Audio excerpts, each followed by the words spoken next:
Bonsoir à tous, on débute ce journal du Mercato à Marseille. L'OM a identifié plusieurs cibles prestigieuses et devrait mettre les moyens pour parvenir à ses fins. Les Phocéens seraient prêts à payer les 30 millions d'euros demandés par Manchester United pour Morgan Schneiderlin, que le club anglais ne souhaite pas voir partir chez un concurrent de Premier League. Toujours au milieu de terrain, Morgan Sanson est espéré, mais le Montpellierin veut d'abord évaluer toutes les opportunités, notamment celles offertes par l'AS Roma. Ce sera bien plus compliqué pour Dimitri Payet, même si l'OM ne manque pas d'idées et pense à inclure des joueurs dans la transaction. On parle notamment de Bounassar ou Romain Alessandrini, mais aussi Lassana Diarra. Autre ancien de la maison dont le retour est envisagé, Steve Mandanda. Le gardien de Crystal Palace se serait entretenu avec le directeur sportif Andoni Zubizarreta, mais selon nos informations, le recrutement d'un gardien n'est pas la priorité.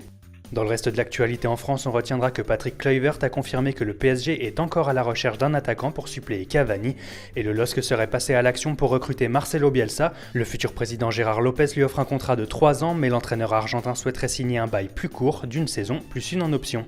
En Angleterre, Manchester City pourrait frapper fort en recrutant Steven Nzonzi, le Français qui cartonne cette saison à Séville.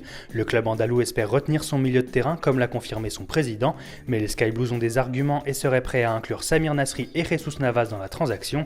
City est également sur les traces de 2 défenseurs centraux, Virgil van Dijk de Southampton qui ne partira pas pour moins de 60 millions d'euros et Lucas Hernandez, mais le jeune Français de l'Atlético Madrid ne partira pas avant l'été prochain contre 23 millions d'euros.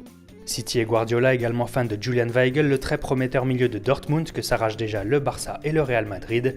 D'ailleurs, le Borussia peut de nouveau craindre d'être pillé. Pierre-Emerick Aubameyang pourrait faire l'objet d'une offre folle venue de Chine, à savoir 150 millions d'euros pour le transfert et un salaire annuel de 41 millions d'euros.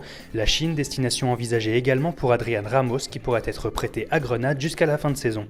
Enfin, c'est officiel, le défenseur de Nancy Clément Langlais quitte la Ligue 1 direction le FC Séville. Timothée Kolodziejczak quitte lui le club andalou pour le Borussia Mönchengladbach et Juan Manuel Iturbe file entre les doigts de l'OL, il s'est engagé avec le Torino. Voilà, c'est tout pour aujourd'hui, très bonne soirée à tous et rendez-vous demain pour un nouveau journal du Mercato.